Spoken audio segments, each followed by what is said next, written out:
بسم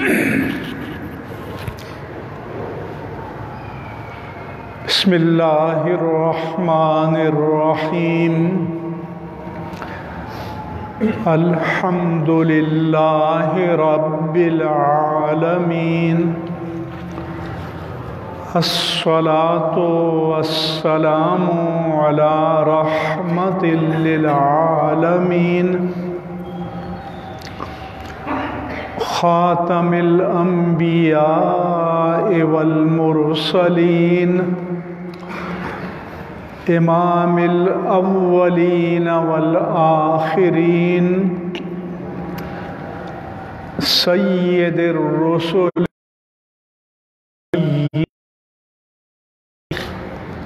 سیدنا و مولانا محمد وعلى آلہ الطیبین الطاہرین وعلى صحابته الصديقين الصادقين وعلى كل من تبعهم بإحسان إلى يوم الدين أما بعد فأعوذ بالله من الشيطان الرجيم بسم اللہ الرحمن الرحیم ان الذین قالوا ربنا اللہ ثم استقاموا تتنزل علیہم الملائکہ اللہ تخافوا ولا تحزنوا ابشروا بالجنة التي كنتم توعدون نحن أولياؤكم في الحياة الدنيا وفي الآخرة وَلَكُمْ فِيهَا مَا تَشْتَهِي أَنفُسُكُمْ وَلَكُمْ فِيهَا مَا تَدَّعُونَ نُزُلًا مِّن غَفُورٍ رَّحِيمٍ آمنت بِاللَّهِ صدق اللَّهُ مولانا العظيم وبلغنا رسوله النبي الأمين الكريم الرؤوف الرحيم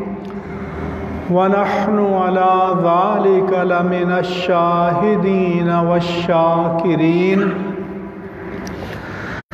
وقال الله عز وجل سبحانه وتعالى في كلامه المجيد مخبرا وآمرا إن الله وملائكته يصلون على النبي يا أيها الذين آمنوا صلوا عليه وسلموا تسليما صلى الله على النبي الأمي وآله صلى الله عليه وسلم صلاة وسلاما عليك يا رسول الله وعلى آلك وأصحابك يا سيدي يا حبيب الله سبحان ربك رب العزة عما يصفون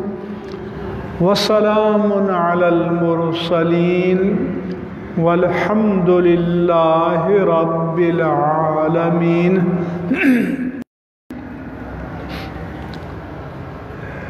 حضرات گرامی، گزشتہ جمعۃ المبارک کے خطاب میں آیات قرآنی اور احادیث نبی کریم صلی اللہ علیہ وآلہ وسلم کی روشنی میں آپ کے سامنے مقام ولایت اور شان ولایت کو بیان کیا تھا۔ آج بھی جو آیات مبارکہ میں نے تلاوت کی ان میں اللہ تبارک و تعالی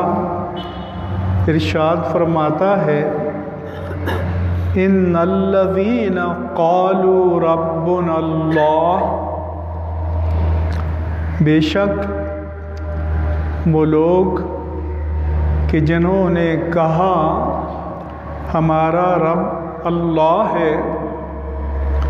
ثم استقاموا، پھر اس اقرار الوہیت و ربوبیت اور اس دین حق کی راہ میں وہ ڈٹے رہے، وہ جمے رہے، وہ ثابت قدم رہے،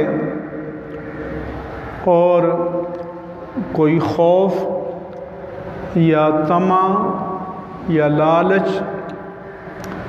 ان کے قدموں کو متزلزل نہ کر سکا۔ اللہ فرماتا ہے کہ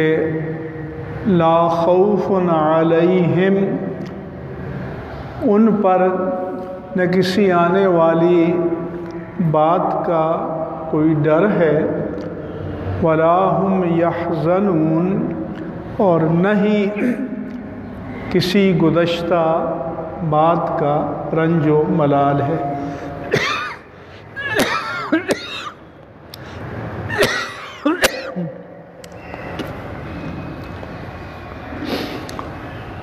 اللہ تعالیٰ فرماتا ہے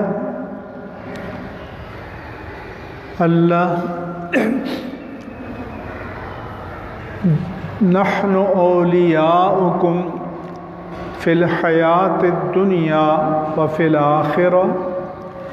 جب اس دنیا سے ان کی رخصتی کا وقت آتا ہے، ان کی روح کی پرواز کا وقت آتا ہے،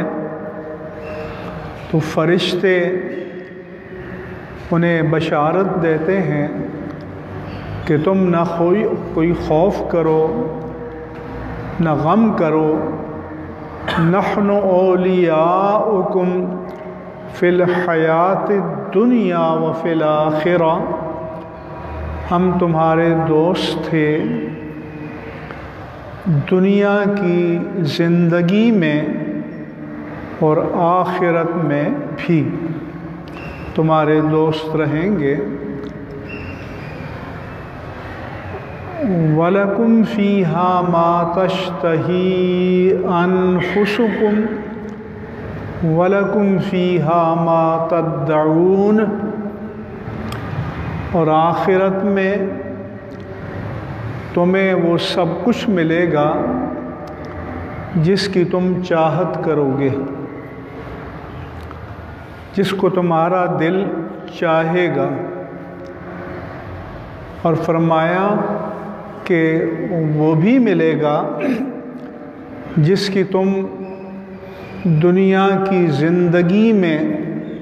طلب کرتے تھے یا تمنا کرتے تھے۔ چاہت پر مل جانا، قرآن کریم میں فرمایا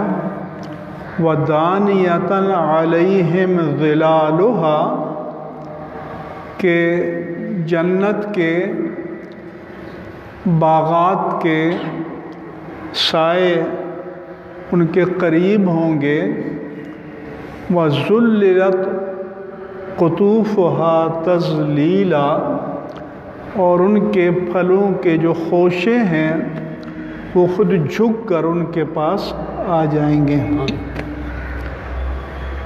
یعنی انہیں ہاتھ نہیں بڑھانا پڑے گا، انہیں تگ و دو نہیں کرنی پڑے گی، اللہ کی قدرت سے سب ان کے سامنے حاضر ہو جائے گا۔ نزلاً من غفور الرحیم، یہ ضیافت ہوگی، میزبانی ہوگی ذات غفور الرحیم کی جانب سے۔ یہ اللہ تعالیٰ کے اولیاء کاملین کی شان ہے جو رب کریم خود قرآن کریم میں بیان فرماتا ہے۔ میں نے عرض کیا تھا کہ ماہ ربیع الثانی میں حضور غوث العظم محی الدین عبد القادر الجیلانی رضی اللہ عنہ کا یوم وصال آتا ہے۔ آپ کی ولادت باسعادت 471 ہجری میں ہوئی اور آپ کا وصال مبارک 561 ہجری میں ہوا، یعنی تقریباً آپ نے 91 سال عمر پائی۔ آپ کی ولادت اس وقت کے خراسان یا ایران کے قصبے صوبے گیلان میں ہوئی۔ اس نسبت سے آپ کو جیلانی یا گیلانی کہا جاتا ہے۔ آپ پیدائشی ولی تھے، اللہ تعالیٰ کی طرف سے آپ کو شان ولایت ہبہ کی گئی۔ آپ کے والدین کریمین بھی اولیاء کاملین تھے۔ آپ کے والد ماجد کا نام ابو صالح موسیٰ جنگی دوست، اور آپ کی والدہ ماجدہ کا نام ام الخیر امۃ الجبار بنت عبداللہ صومعی رحمہ اللہ تعالی ان کا نام تھا۔ اور آپ کے پیدائشی ولی ہونے کی دلیل کے طور پر یہ بیان کیا جاتا ہے کہ رمضان مبارک کا آغاز ہوا تو لوگوں کو تردد تھا، ہونے والا تھا کہ آیا رمضان کا چاند نظر آیا یا نہیں آیا، تو آپ کی والدہ ماجدہ نے کہا کہ آج میرے بیٹے نے دودھ نہیں پیا، تو اس سے معلوم ہوتا ہے کہ رمضان مبارک کا آغاز ہو چکا ہے۔ ظاہر ہے نومولود بچہ احکام شریعت کا مکلف نہیں ہوتا، لیکن اولیاء کاملین کی ایک امتیازی شان ہوتی ہے۔ پھر 18 سال کی عمر میں آپ اپنی والدہ ماجدہ سے آپ نے اجازت طلب کی سفر بغداد کے لیے، جو اس وقت علم کا، علماء کا، صوفیہ کا بڑا مرکز تھا، کیونکہ خلافت اسلامیہ کا مرکز بغداد تھا۔ بنو عباس کا دور تھا، اور آپ کی والدہ ماجدہ نے ایک ایسے وقت میں کہ جب بوڑھی ماں کو اولاد کے سہارے کی ضرورت ہوتی ہے، اپنے سینے سے جدا کیا اور آپ کو علم حاصل کرنے کی اجازت دی، کیونکہ وہ زمانہ تھا کہ جب طویل سفر، کبھی پیدل، کبھی خچروں پہ، کبھی سواریوں پہ، صحراؤں سے، بیابانوں سے، جنگلوں سے گزر کر کیے جاتے تھے، راستے بھی خطرات سے پر ہوتے تھے، ڈاکہ زنی بھی ہوتی تھی۔ اس کے باوجود آپ کی والدہ ماجدہ نے آپ کو بغداد جانے کی اور علم حاصل کرنے کی اجازت دی۔ راستے میں جو ڈاکوؤں کے ساتھ ان کا معاملہ پیش آیا آپ سب لوگ جانتے ہیں۔ پھر آپ نے وہاں جا کر پہلے علم حاصل کیا اور پھر اس کی تدریس اور تعلیم شروع کی۔ اس لیے آپ فرماتے ہیں کہ درست العلم حتی صرت قطبا، میں نے علم حاصل کیا یہاں تک کہ میں مقام قطبیت پر فائز ہو گیا۔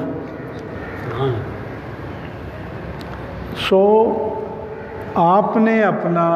سفر ولایت علم سے شروع کیا، اور یہ اس لیے بتانا چاہتا ہوں کہ آج کل بیشتر جو مرشد بنے ہوئے ہیں، جو ولایت کے دعوے کرتے ہیں، انہیں علم سے کوئی نسبت نہیں ہوتی۔ بہت سے ایسے ہیں نہ وہ شریعت پر عامل ہوتے ہیں، لیکن لوگ علم اور شریعت کے معیار پر پرکھنے کے بجائے صرف شعبدہ بازی اور فنکاری کے اسیر ہو جاتے ہیں اور ان کے دام عقیدت میں پھنس جاتے ہیں۔ تو پھر وہ شخصیت جسے آپ پیران پیر کہتے ہیں، اصل تو یہ لفظ ہے پیر پیراں، لیکن اس کو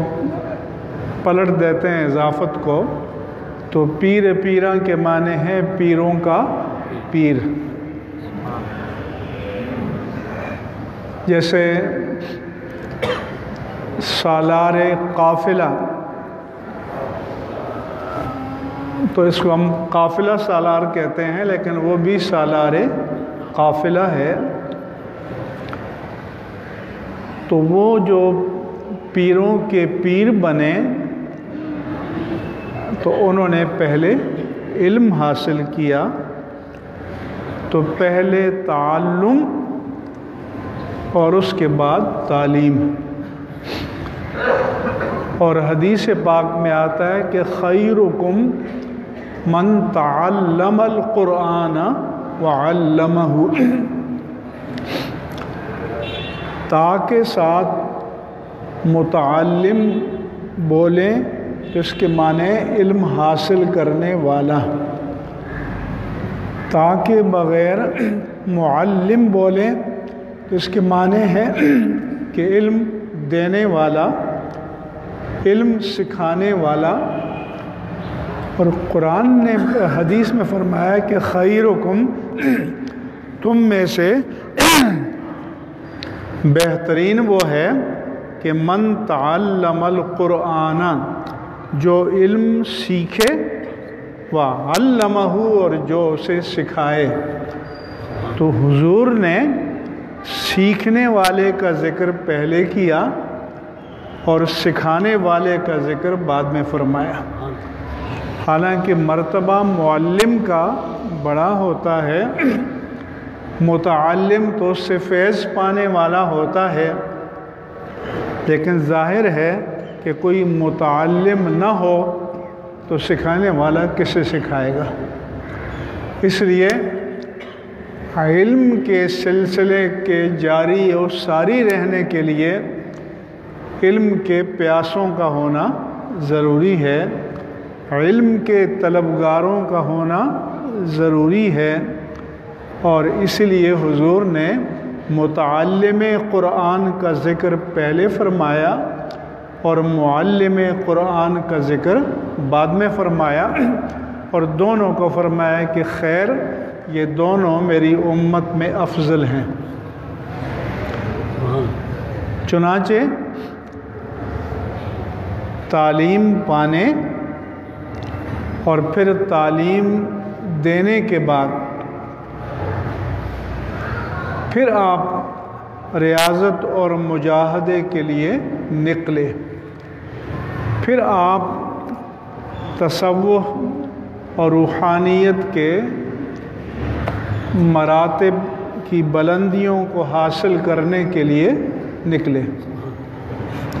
اور طویل عرصہ غوث الاعظم نے مجاہدے میں، ریاضت میں گزارا۔ ریاضت تو کہتے ہیں مشق کو، پریکٹس کو۔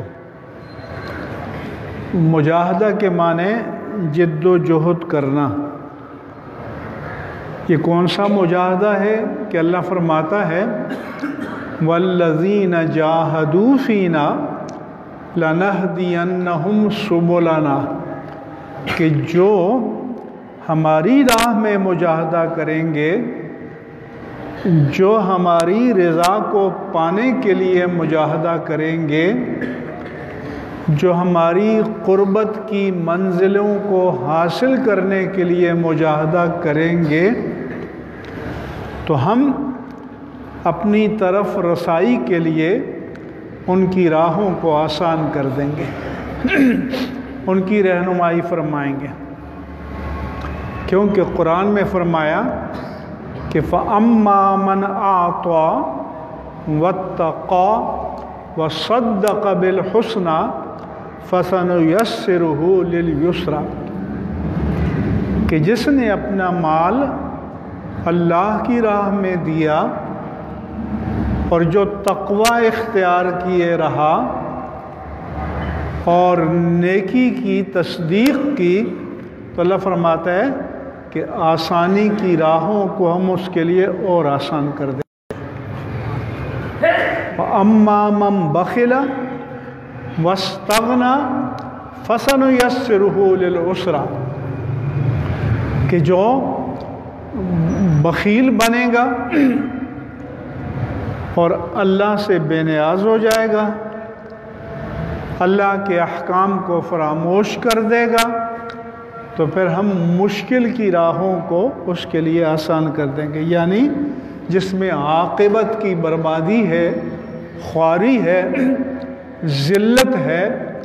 وہ اس کے لیے آسان ہو جائے گا، اس کی طرف وہ لپک جائے گا، اس کی طرف اس کا میلان طبی آسانی سے ہو جائے گا۔ تو اس لیے فرمایا کہ اللہ تعالیٰ کی راہ میں جو مجاہدہ کرتا ہے تو اللہ اس کے لیے راہوں کو آسان کرتا ہے، اس کی رہنمائی فرماتا ہے اللہ تعالیٰ۔ یہ بھی فرمایا افمن شرح اللہ صدرہ للاسلام فہو علی نور من ربہ، کہ جس کے سینے کو اللہ اسلام کے لیے کھول دے تو وہ اپنے رب کی جانب سے نور پر ہوتا ہے، یعنی اسے رب کی جانب سے نور ہدایت نصیب ہوتا ہے، نور ایمانی نصیب ہوتا ہے، نور ولایت نصیب ہوتا ہے، اور اس کے لیے یہ منزلیں ساری کی ساری آسان ہو جاتی ہیں۔ چنانچہ مشقتیں آپ نے برداشت کی، اور ریاضتیں آپ نے برداشت کی، طویل عرصہ آپ نے ریاضت و مشقت میں گزارا، تو پھر وہ مقام آیا کہ ایک جگہ آپ بیٹھے تھے، آسمان پہ بادل نمودار ہوا، اس سے ایک روشنی محسوس ہوئی، اور ان کو آواز آئی کہ عبدالقادر، تم نے علم، ریاضت، جد و جہد سے اتنا بلند مقام حاصل کر لیا ہے کہ اب تمہارے لیے ہم نے حرام کو بھی حلال کر دیا، سب چیزیں تمہارے لیے جائز کر دی، تمہیں احکام سے ماورا کر دیا۔ تو آپ نے یہ سنتے ہی فرمایا کہ لا حول ولا قوت الا باللہ، کہ شریعت مصطفی تو قیامت تک جاری و ساری رہے گی، یہ تو کبھی منسوخ نہیں ہوگی، لہذا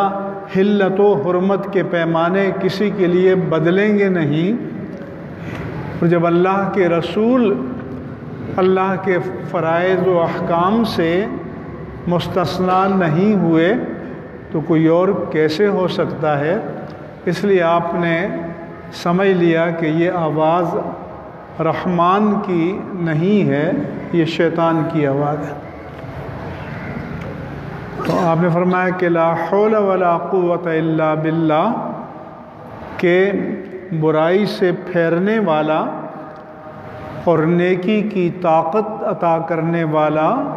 نیکی کی توفیق عطا کرنے والا کوئی نہیں ہے سوائے اللہ کے۔ اس لیے جب ہم کہتے ہیں کہ یا اللہ، دعا مانگتے ہیں کہ ہمیں فلاں بات کی توفیق عطا فرما، اس توفیق کے معنی کیا ہیں؟ علماء نے فرمایا کہ توفیق کے معنی ہے کہ جعل الاسباب موافقا للمطلوب الخیر، کہ جو آدمی خیر کی کسی منزل کو طلب کرنے کے لیے چلے اور قدم بڑھائے تو اللہ تعالیٰ اس کے لیے اسباب کو سازگار بنا دے۔ اسباب کو سازگار بنانا کیسا ہے؟ جیسے فرض کریں آپ اسٹاپ پہ گئے، سڑک کے کنارے گئے، آپ نے یہاں سے صدر کے ماڑی کہیں بھی جانا ہے، آپ کے پاس سواری نہیں ہے، اور کوئی اچانک بندہ آ کر کھڑا ہو جائے کہ آپ کہاں جا رہے ہیں، آپ کہیں میں فلاں منزل کی طرف جا رہا ہوں، وہ کہ آئیے بیٹھیے میں بھی ادھر ہی جا رہا ہوں، تو یہ بھی اسباب خیر اللہ سے مانگنے چاہیے۔ کیوں؟ کہ وما توفیقی الا باللہ، نیکی پر چلنا، دین پر مستقیم رہنا، ہر ابتلا سے، آزمائش سے، کامیابی سے گزرنا، یہ اللہ کی توفیق کے بغیر ممکن نہیں ہے۔ اس لیے علماء نے بتایا کہ آپ جب نماز میں کھڑے ہو کر سورہ فاتحہ پڑھتے ہیں، اور آپ جب اللہ کی بارگاہ میں ایاک نعبد و ایاک نستعین کہتے ہیں کہ اللہ ہم تیری ہی عبادت کرتے ہیں اور تجھی سے مدد مانگتے ہیں، اور پھر اللہ کی بارگاہ میں ہم سوال کرتے ہیں کہ اہدنا الصراط المستقیم، تو ایک معنی تو یہ ہے کہ اللہ ہمیں سیدھی راہ پر چلا، تو جو نہیں چلا وہ تو یہ معنی ذہن میں رکھے کہ اے اللہ تو مجھے سیدھی راہ پر چلا۔ جو چل پڑا ہے تو اس کے ذہن میں یہ معنی ہونا چاہیے کہ اے اللہ جس راہ پر تو چلا دیا ہے مرتے دم تک اسی راہ پر قائم و دائم فرما، کہ اب پائے ثبات میں کوئی لغزش نہ آئے۔ تو آپ نے یہ کلمہ پڑھا تو شیطان نے دوسرا وار کیا کہ عبد القادر میں نے تو اس چال سے بڑے بڑوں کو گمراہ کیا ہے، لیکن تمہارے علم نے تمہیں بچا لیا۔ تو آپ نے پھر فرمایا کہ یہ بھی شیطان کا دوسرا وار ہے، میرے علم نے مجھے نہیں بتایا، آپ نے فرمایا اللہ کے فضل نے مجھے بچایا ہے۔